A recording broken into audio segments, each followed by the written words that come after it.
امید ہے اسی SCO کے حوالے سے۔ اب آتے ہیں دوسرا ایشو کہ یہ جو 15 اکتوبر کو کال دی گئی تھی، یہ بیسیکلی باہر بیٹھے ہوئے کچھ ایلیمنٹس ہیں۔ ایک جبران نامی آدمی ہے، PTI کا جو ٹویٹر ہینڈل جس کے پاس ہے، جو عمران خان کے بیانات کو دیتا ہے، جو عمران خان کے مختلف آرٹیکل جو ہے وہ دیتا ہے، وہ جبران ہے۔ اور وہ اتنا پاورفل ہے اس تنظیم میں کہ وہ گوہر، یہ جو بریسٹر گوہر ہیں اس سمیت کسی کی بھی کلاس لے لیتا ہے۔ رؤف حسن جو پہلے سیکٹری تھے اس کی بھی کلاس کر دیتا تھا وہ، کہ آپ نے یہ کیسے کیا، یہ کس سے پوچھ کے کیا۔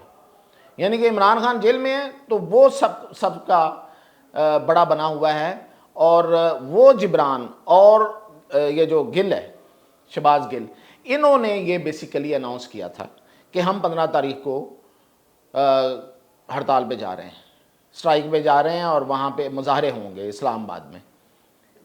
اب ہوا یہ کہ جب اس پہ یہ جو پاکستان کے اندر ایک پولیٹیکل کمیٹی انہوں نے بنائی ہوئی ہے، جب اس کا اجلاس شروع ہوا تو یہ اناؤنسمنٹ پہلے سے ہو چکی تھی، تو وہ سارے ایک دوسرے سے پوچھ رہے ہیں کہ بھئی یہ اناؤنسمنٹ جو ہے یہ ہم سے پوچھے بغیر کیسے ہو سکتی ہے؟ ہم نے تو اس پہ کوئی ڈسکشن ہی نہیں کی۔ یعنی کہ اس میں آپ کو پتہ نا کہ وہ علی امین گنڈا پور ہے، اس میں علی ظفر ہے، اس میں حماد اظہر ہے، اس میں اسد کیسر ہے، عمر ایوب ہے، مطلب جتنے لوگ سارے ایک دوسرے کا منہ دیکھ رہے تھے۔ اور پھر وہاں پہ سب سے پہلے علی امین گنڈا پور بولے، جو کہ وزیر اعلیٰ ہیں۔ اس نے کہا کہ بھئی آپ مجھے کہہ رہے ہیں تو میں اس احتجاج کو، اس مظاہرے کو کیسے لیڈ کر سکتا ہوں؟ میں وزیر اعلیٰ ہوں ایک صوبے کا، اور اتنی بڑی کانفرنس ہونے جا رہی ہے انٹرنیشنلی، اور گورنمنٹ کے ساتھ ایک کمٹمنٹ ہے، اور اس گورنمنٹ کے خلاف جو کہ پوری دنیا کو وہاں پہ بلا کے، اتنے بڑے ممالک کے لوگوں کو بلا کے کانفرنس کرنے جا رہی ہے، میں ان کو کیسے فیس کروں؟ میں ان کے خلاف کیسے مظاہرہ کر سکتا ہوں؟ تو میں نہیں کر سکتا۔ عام میں سے اگر کوئی کرنا چاہتا تو کر لے۔ تو ان میں سے پھر ایک MPA تک کسی نے حامی نہیں بھری۔ حماد اظہر جو گھر بیٹھ کے وہ اس میں لگے ہوئے تھے ٹویٹر پہ وہ پیغام دینے، وہ تو کہیں چھپے ہوئے تھے۔ اور جو لوگ ایون جو نہیں چھپے ہوئے وہ بھی اس پہ کوئی تیار نہیں ہوا، اس لیے کہ بڑی ہی یہ آپ کہیں کہ ان ریشنل قسم کی کال تھی۔ تو جب یہ کال تو دے دی، اب اتنا مطلب وہ میں نے بتایا کہ پاورفل آدمی ہیں وہ جبران، اور وہ جو شہباز گل ہے، ان کی طرف سے جب کال آ گئی تھی تو پھر اس کو یہ کال آف تو کر ہی نہیں سکتے بیچارے، ان کی تو اتنی ہمت ہی نہیں ہے۔